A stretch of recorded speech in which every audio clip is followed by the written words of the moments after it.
देखिए, आज की डेट में एक अपनी गाड़ी होना बहुत बड़ी अचीवमेंट है। चाहे वो नई गाड़ी हो, चाहे वो आपने सेकंड हैंड ही क्यों ना ली हो।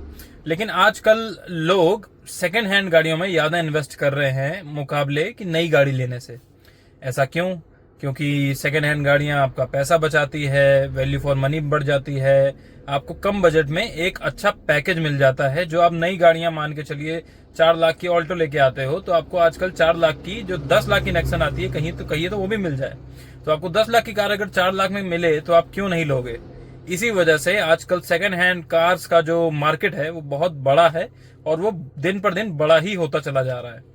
लेकिन इनसे ही जुड़ी कई सारी ऐसी भी टेक्निक्स हैं, कई सारे ऐसे भी आजकल स्कैम्स हैं जो आप लोग के साथ डीलर करते हैं मार्केट में, जिनसे आम तौर पे लोग इंसान कुछ वाकिफ भी होते हैं और उन्हीं में से कुछ को पता भी नहीं होता है। तो आज की इस वीडियो में मैं आपको यही बताने वाला हूं कि उन 5 स्कैम के बारे में जो यूजुअली तौर पे कॉमनली इस्तेमाल होते हैं आपके अगेंस्ट।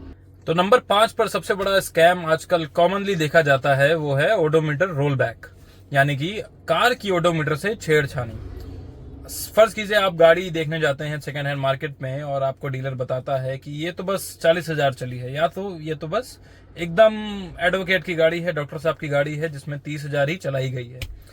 अगर वो बात सच भी है तब भी मैं आपको एडवाइस देता हूं कि वो बात आप ना मानिए। उसकी बात जरूर सुनिए, लेकिन उसके मुंह पे ना उसका इनकार करिए। लेकिन आप अपने दिमाग में बैठा लीजिए कि कहीं ना कहीं वो आपसे झूठ ही बोल रहा है। 98% केसेस में होता है कि वो आपसे झूठ ही बोल रहा है, चाहे वो सच ही क्यों ना बोल रहा हो, उसको आप झूठ ही घोषित कर दीजिए। इसका फिर इससे बचने का तरीका क्या है?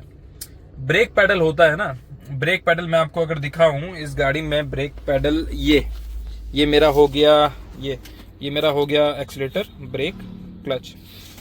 तो इसका जो ब्रेक पैडल है ये आपको वियर आउट मिलेगा या घिसा हुआ मिलेगा, ठीक है, यूजुअली तौर पे।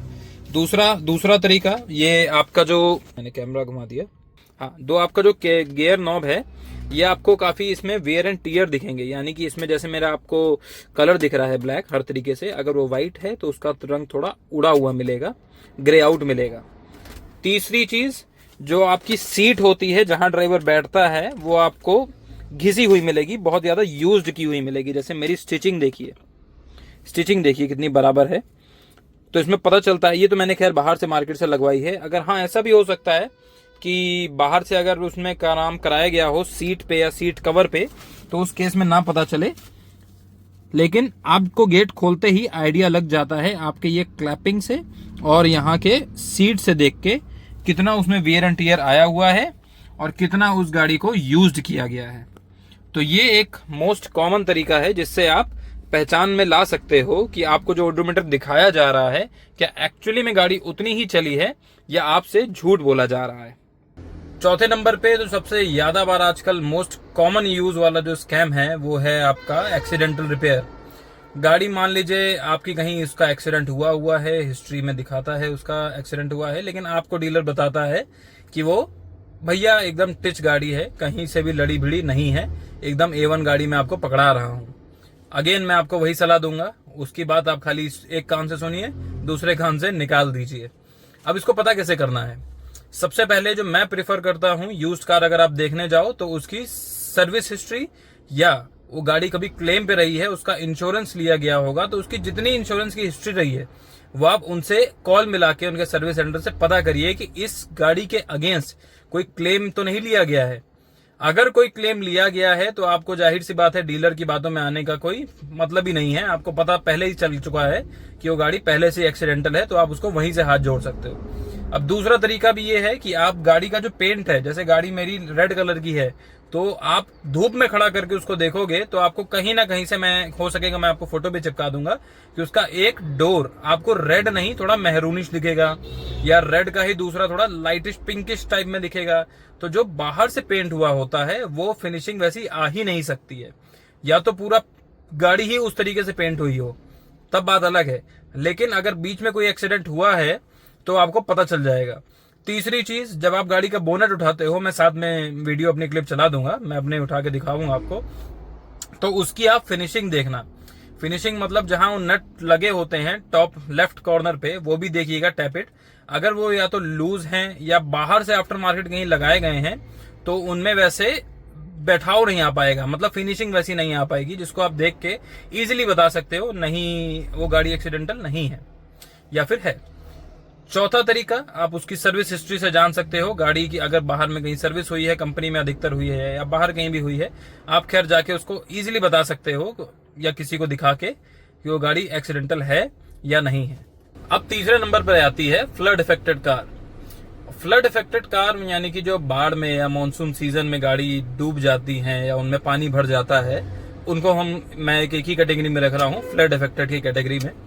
तो इनमें सबसे बड़ा इशू क्या रहता है, आप अगर मेरे से पूछोगे फ्लड इफेक्टेड कार लेने में, इसकी जो इलेक्ट्रिक वायरिंग रहती है वो कभी भी खराब हो सकती है, उसका फ्यूज कभी भी उड़ सकता है। उसका मतलब ये है कि जब आप उसको मैकेनिक के पास लेके जाओगे रिपेयर कराने के लिए, तो हो सकता है पूरी वायरिंग जो कार की करके भेजी थी कंपनी ने, वो आपको रिप्लेस करानी पड़ जाए या आपको चेंज करानी पड़ जाए। उसमें कोई भी मैकेनिकल फॉल्ट हो सकता है जो आपको लॉन्ग रन में बहुत ज्यादा प्रॉब्लम दे सकता है। तो इसीलिए फ्लड इफेक्टेड कार को तो आप कतई तौर पे इग्नोर करिए, हर काम में, हर सिचुएशन में उसको इग्नोर करिए। अब ये पता कैसे करें कि जो कार आप देखने जा रहे हो वो असल में फ्लड इफेक्टेड है भी या नहीं? तो इस केस में आपको अपने दिमाग के साथ साथ अपनी नाक को भी खुले रखना है। जैसे ही आप कार का दरवाजा खोल के उस कैबिन में बैठते हो, आपको एक अलग सी स्मेल आपकी नाक में चढ़ना शुरू हो जाएगी। जैसे आपने अभी कभी नोटिस किया हो, आपके घर में कभी पानी या किसी नाली में अगर पानी जैसा भर जाता है तो वो स्मेल कैसी आती है, वैसा ही एक अलग सी गंदगी सा स्मेल आपके नाक में चढ़ने लग जाएगी। दूसरा तरीका, आप किसी भी गाड़ी में जब बैठोगे ऐसी कार में जो फ्लड इफेक्टेड है, उसकी आप सीट बेल्ट, देखिए मैं दिखाता हूं, जैसे सीट बेल्ट है पूरी, उसको खींच के आप देखो तो देखो जैसे मेरी गाड़ी की आप ये देखिए एंड तक एकदम चमक रही है कि नहीं। अब इसमें क्या होता है कि फ्लड इफेक्टेड जो गाड़ियां होती हैं उनमें पानी इनके केबिन में चला जाता है, यहाँ नीचे, ठीक है। जब यहाँ चला जाता है तो सीट बेल्ट भी उसकी जब वहां जाती है रोल होके, तो इसमें भी पानी लगा हुआ होता है। पानी लगा होता है, यहाँ ठहरता है, इस वजह से यहाँ भी एक एल्गे टाइप का या कह लो आप स्लिपरी सी सरफेस बन जाता है। तो वो भी आप ये देख के बता सकते हो, चाहे ये वाला डोर का हो सीट बेल्ट, चाहे आपके ड्राइविंग सीट वाले की सीट बेल्ट हो, आप देख के बता सकते हो ये गाड़ी फ्लड इफेक्टेड कभी रही है या नहीं रही है। अब दूसरे नंबर का जो स्कैम है उसको मैं सबसे ज्यादा डेंजरस मानता हूं, उसको कहते हैं इंजन या गियर बॉक्स में इशू। अब गाड़ी के इंजन में मान लीजिए कोई प्रॉब्लम है, लेकिन आपको टेम्परेरीली उसको फिक्स करके डीलर बेच देता है, कई बार चिपका देता है। गियर बॉक्स में कोई प्रॉब्लम है लेकिन उसको फिलहाल के लिए कुछ उसमें एडजस्टमेंट करके आपको ठीक करके गाड़ी पकड़ा दी जाती है, ये बोल के कि इसमें कभी कोई प्रॉब्लम रही ही नहीं है। तो इस केस में आपको क्या करना है? इस केस में सबसे पहले आप गाड़ी की जब टेस्ट राइड लोगे, उसका गियर बॉक्स देखो कि क्या कभी पहले या दूसरे गियर में जाते हुए कोई आपको प्रॉब्लम होती है या गाड़ी में कोई अजीब सी नॉइज आपके कानों तक पहुंचती है, आती है। दूसरी चीज, जब गाड़ी का पिकअप लेते हो तो वो पिकअप में कहीं गाड़ियां ऐसी होती हैं जो पिकअप लेती हैं इनिशियली, फिर रुकती हैं, फिर लेती हैं, फिर रुकती हैं, तो एक जर्क बीच में जो आता है उस गाड़ियों में, वो बहुत कॉमन है जो पाया जाता है। आप इस पे भी ध्यान रखिएगा, क्या उस गाड़ी में कोई जर्क तो नहीं दे रहा है। तीसरा, गियर बक्सा आवाज बहुत ज्यादा करता है। गियर बॉक्स जब भी आप उस गाड़ी को 50-60 के ऊपर लेके जाते हो तो गाड़ी बहुत ज्यादा आपको शोर मचाने लगती है।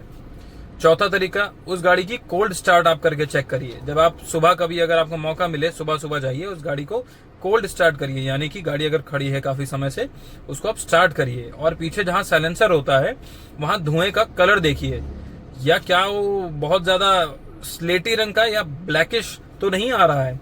अगर तो आ रहा है तो पक्का उसके इंजन ट्रांसमिशन में कोई ना कोई इशू है। पांचवा तरीका, आप उसका जो इंजन ऑयल का लोब होती है आप वो चेक करिए, वो गोल्डन ब्राउन होनी चाहिए। कोई भी और कलर है तो आप उसको इग्नोर कर दीजिए, उसको आपको लेना ही नहीं है, ये आप मान के चलिए। नंबर 1 पे सबसे बड़ा स्कैम आता है कॉमनली यूज्ड लोन और लीगल इश्यूज। मान लीजिए जो गाड़ी आप देख रहे हैं उसको किसी ने लोन पे लिया हो और वो गाड़ी लोन उसका वो ना उतार पाया हो और वो आपको कहीं ना कहीं बीच में ही आपको गाड़ी चिपकाई जा रही हो। अब आप इस केस में क्या कर सकते हो, क्योंकि आपका तो पैसा भी गया, आपका समय भी गया, तो इस केस में गाड़ी की आरसी आप ले जाके अपने आरटीओ ऑफिस में चेक करा सकते हो, या फिर आरसी में भी आप देख सकते हो कि हाइपो ऑथेंटिकेशन का स्टैंप तो नहीं है। अगर है तो उसको क्लियर करवाना होगा। स्टेट की जो ट्रांसपोर्ट की वेबसाइट आती है, स्टेट ट्रांसपोर्ट की, आप उसमें जाके भी वेरीफाई ऑनलाइन ही करवा सकते हो कि इस गाड़ी कभी लोन में रही है या नहीं रही है, उस गाड़ी में कोई कॉन्करेंट लोन अभी ऑनगोइंग है या नहीं है। तो ये सब भी पता इजीली लगाया जा सकता है। आजकल के टाइम पे तो खैर इतनी ज्यादा चीजें आसान हो गई हैं, आप घर बैठे ही उस गाड़ी के सिर्फ रजिस्ट्रेशन नंबर से, अपने गाड़ी के नंबर से आप ये बैंक को मिला के फोन या आरटीओ वाले को फोन मिला के 5 मिनट के अंदर पता लगा सकते हो कि गाड़ी वो लोन में रही है या नहीं रही है। अब है तो ये काफी आसान इसका पता लगाना कि गाड़ी कभी लोन पे रही है या नहीं, लेकिन उसी के साथ साथ सबसे जरूरी भी है, क्योंकि ये गाड़ी लोन पे है तो उसके साथ आप लीगल कॉम्प्लाइंट में भी आप पकड़े जा सकते हो। आपके खिलाफ एक लीगल इश्यूज भी वार्निंग करी जा सकती है गवर्नमेंट की तरफ से, अगर आप कोई ऐसी गाड़ियां फंसा रहे हो। अब गाड़ी में इंजन में कोई प्रॉब्लम है तो भैया वो आपके सर को आती है बात, लेकिन अगर उसके लोन में और लीगल इश्यूज में कोई दिक्कतें आती हैं तब तो फिर आपके साथ साथ आपके फैमिली वालों को भी परेशान होना ही पड़ता है। तो ये सबसे बड़ा स्कैम है, आपको इससे सबसे ज्यादा बच के रहने की जरूरत है। अब इन सब से बचने का एक गोल्डन रूल मैंने बनाया है, वो ये है कि आप कभी भी गाड़ियां देखने ऐसी जाएं तो अपनी सिर्फ आंखों देखी गाड़ियों पे भरोसा करके उस गाड़ी को ना खरीद लाएं। आपके 500-1000 रुपए ज्यादा लगेंगे। अपने लोकल मैकेनिक को, किसी को भी जिसको आप जानते हो या चाहे ना भी जानते हो, उसकी जेब में 500-1000 रुपए डालिए, क्योंकि 500-1000 रुपए सबको जानते हैं, उनको सब जानते हैं। तो आप किसी भी मैकेनिक को 500 रुपए पकड़ाइए, उसको कहिए मेरे साथ चल, उसको लेके जाइए, वो गाड़ी आपको चेक करके बता देगा और आपके लाखों के होने वाले नुकसान को वो वहां बचा सकता है। तो अब इतना महंगा अगर डिसीजन आप लेने जा रहे हो तो आपको दिमाग में 500-1000 रुपए आपके दिमाग में नहीं आने चाहिए कि मैं यहां भी बचाऊं। तो आप आंखें खोल के मैकेनिक को लेके जाइए साथ में, वो आपकी जरूर से हेल्प करेगा। तीसरी बात, आप कभी भी गाड़ी अगर देखने जाएं तो अंधेरे में या रात में मत जाएं, दिन के टाइम जाएं। जो मैंने अभी पेंट वाली बात बताई है आपको, फिनिशिंग वाली बात बताई है आपको, ये सब दिन में समझ में आएंगी, रात में नहीं। तो प्रिफर करिए कि आप दिन में ही गाड़ी देखने जाएं। तो क्या आप भी मन बना चुके हैं सेकंड हैंड या फिर यूज्ड कार परचेज करने का? बहुत अच्छा डिसीजन है, लेकिन अगर इसमें आपको बीच में कोई भी कंफ्यूजन लगती है या आपको उतना कॉन्फिडेंस नहीं बिल्ड हो पा रहा है, तो आप कौन सी कार की हेल्प ले सकते हो? कौन सी कार पे जाइए, उसमें आपको फ्री चेकलिस्ट मैं दूंगा।